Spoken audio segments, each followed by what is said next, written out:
Bien, muchas gracias. Soy Pablo Raceto Barri, RUT 14.131.804-7.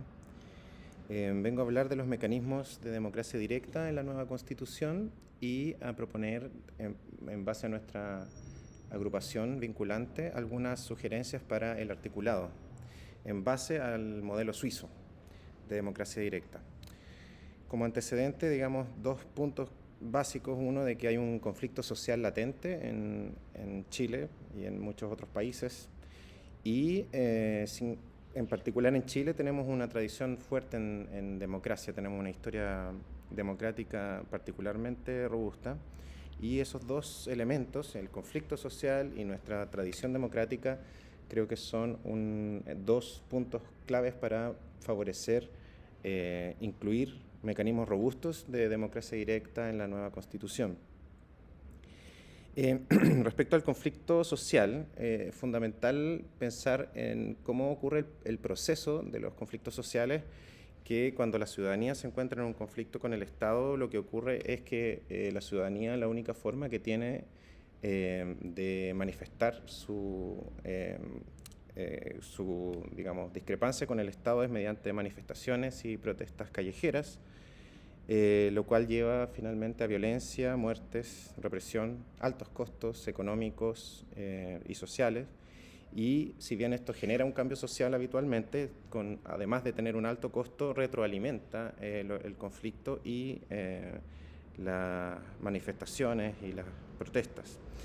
Entonces, en cambio, cuando existen mecanismos de democracia directa robustos, la ciudadanía tiene la posibilidad de, en vez de salir a la calle, tiene la posibilidad de juntar firmas. Y cuando se juntan firmas, se llevan a referéndum y finalmente surge un cambio social, pero el cambio social ocurre de forma que canaliza la demanda social de forma institucional y pacífica.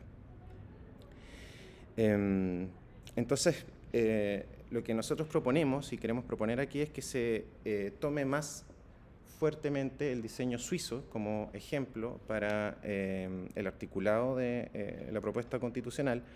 ¿Por qué el diseño suizo? Bueno, porque en Suiza ya más de 150 años de democracia directa, son por lejos el país que tiene una tradición más potente y larga respecto a esto. La democracia directa, a su vez, la democracia directa moderna, digamos, no basada en las asambleas, sino en la junta de firmas y en los referéndums, tiene también más de 100 años de estudios académicos sobre esto, y parece claro y considerado dentro de la academia que Suiza es el patrón de oro de la democracia directa.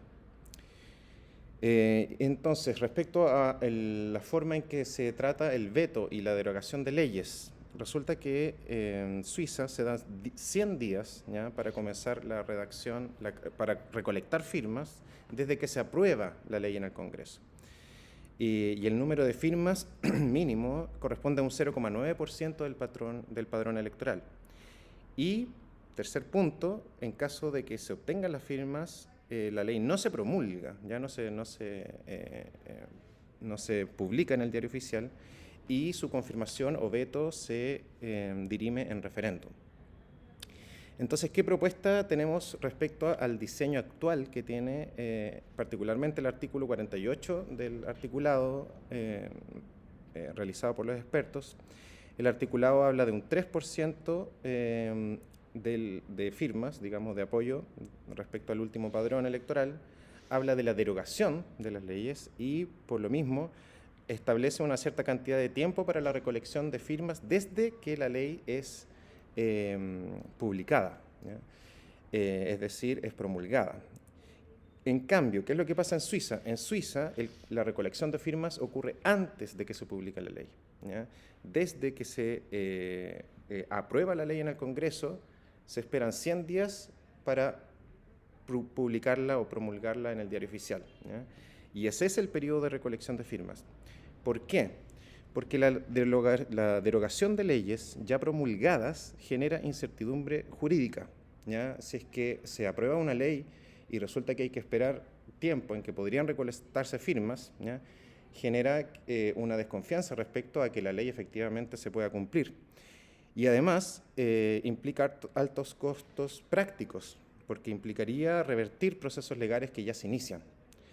¿Qué pasa entonces? Que en Suiza se habla de veto de leyes más que derogación de leyes, porque en el veto de leyes solo se requiere 100 días, en el caso suizo, entre la aprobación de la ley hasta la promulgación de la ley, no generando incerteza jurídica.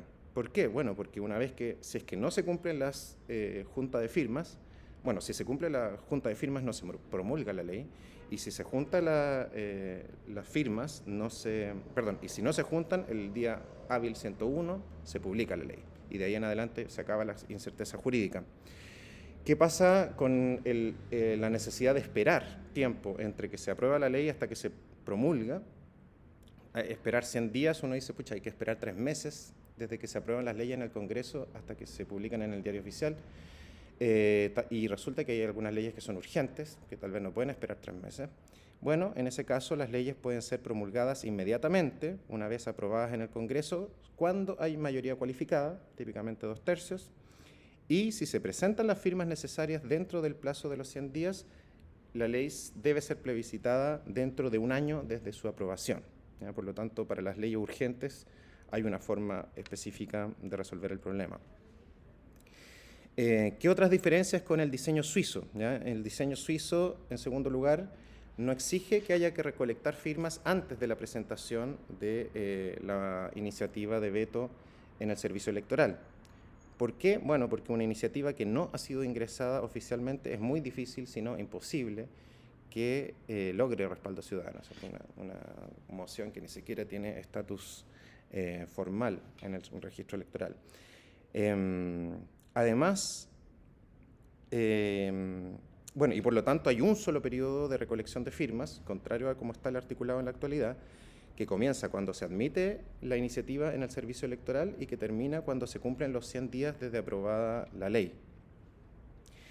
Tercer diferencia con el sistema suizo, en el sistema suizo no hay un número máximo de firmas de apoyo a una iniciativa ciudadana. Parece poco sentido exigir que una iniciativa no tenga demasiado apoyo, ¿cierto? Mientras más apoyo tiene una iniciativa, más legitimidad tiene. Otra diferencia importante es que en Suiza el número de firmas requeridas para iniciativas de veto no supera el 1% del padrón electoral. ¿Por qué? ¿Ya? Porque cuando el número es demasiado alto de firmas, el sistema se vuelve inviable para ser usado por parte de la ciudadanía.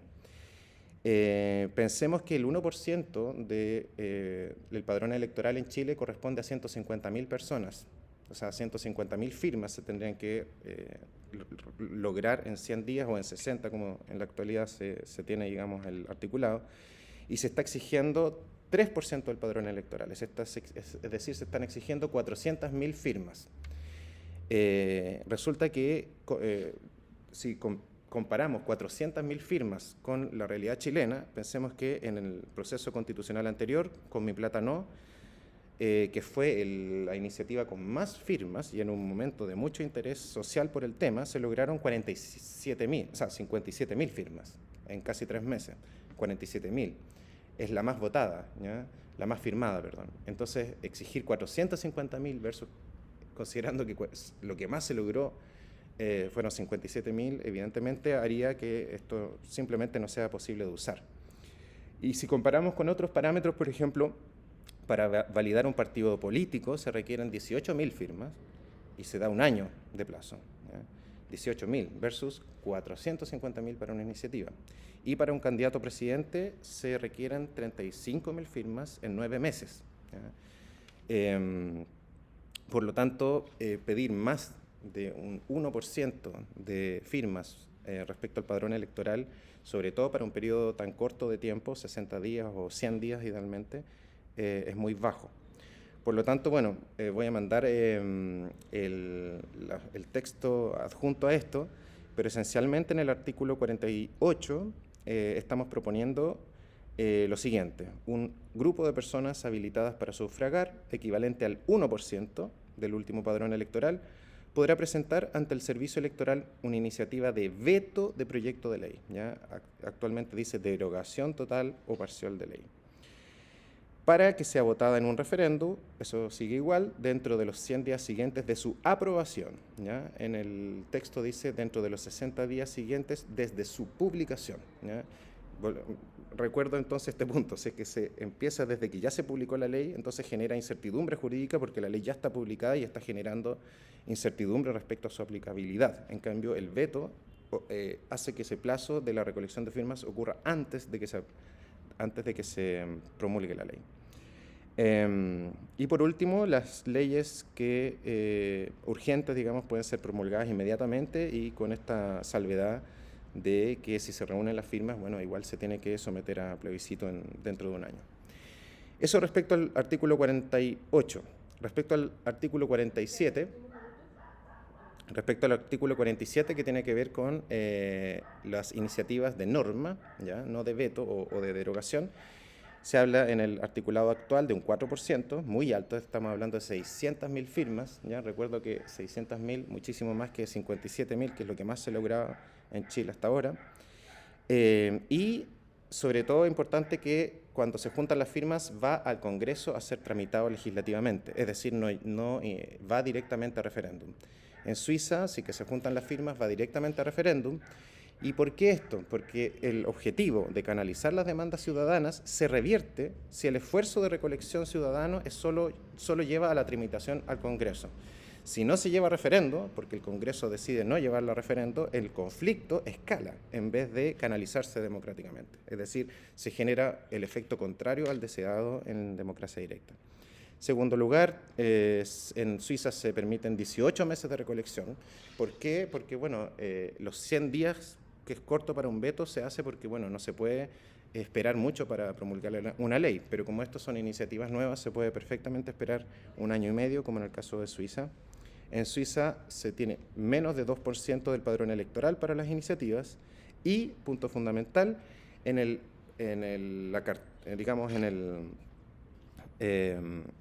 la papeleta del referéndum hay dos opciones, ¿ya? Está la iniciativa ciudadana y está una contrapropuesta de las autoridades, ¿ya? Típicamente una contrapropuesta parlamentaria. No se lleva a referéndum solamente la propuesta ciudadana, ¿ya? ¿Y esto por qué es importante? Bueno, porque la propuesta ciudadana puede ser buena o no, pero si el Congreso, por ejemplo, da una alternativa, eso permite que la ciudadanía tenga una alternativa tal vez aprovechando la expertise de las autoridades. Bueno, y último punto, las iniciativas pueden ser de ley, pero también de reforma constitucional, ¿ya? En cambio, el articulado actual permite solamente para leyes. Así que, bueno, el articulado, como lo tenemos propuesto, cambia estos puntos y lo dejo ahí para enviárselos. Último punto es el referéndum obligatorio, ¿ya? En más de 10 países, Australia, Dinamarca, Irlanda, Japón, Panamá, Perú, etcétera, Taiwán, Uruguay, Suiza, obviamente, cualquier cambio de la Constitución debe llevar a referéndum obligatorio, es decir, el Congreso no puede cambiar la Constitución si no pasa ese cambio constitucional por un referéndum. ¿Y cuál es el punto, particularmente en este caso de Chile? ¿Qué sentido tiene aprobar una Constitución por mayoría de votos en un plebiscito nacional si después el Parlamento podrá cambiarla libremente sin volver a consultarle a la ciudadanía, ¿ya? Por eso nosotros proponemos que haya un artículo que diga explícitamente que todo cambio a la Constitución debe ser aprobado por plebiscito nacional. Están aquí las referencias que dejo de todo lo que he hablado hasta ahora y otros elementos. Solamente comento, digamos, la importancia de que el trabajo que hemos hecho estos años en torno a la democracia directa cuenta con el apoyo y la revisión de Andreas Gross, que es el máximo exponente y experto en democracia directa del mundo. Él lleva 30 años enseñando democracia directa en perspectiva comparada global en universidades alemanas, fue miembro del Parlamento suizo por 24 años, fue miembro de la comisión que elaboró la completa revisión de la Constitución suiza por 15 años y fue autor, figura clave de 4 iniciativas populares en Suiza y fue miembro líder del Consejo Constitucional de Zúrich, que escribió una nueva constitución cantonal en Zúrich. Y él ha estado detrás de todo el trabajo de nosotros y si la Convención Constitucional quisiera el Consejo Constitucional quisiera hablar con él, podemos ponerlos en contacto. Él es uno de los, bueno, como les digo, máximo experto en este tema y de alguna manera respalda las cosas que he dicho hasta ahora. Eso. Muchas gracias. Muchísimas gracias a ti, Pablo. Gracias por participar del proceso.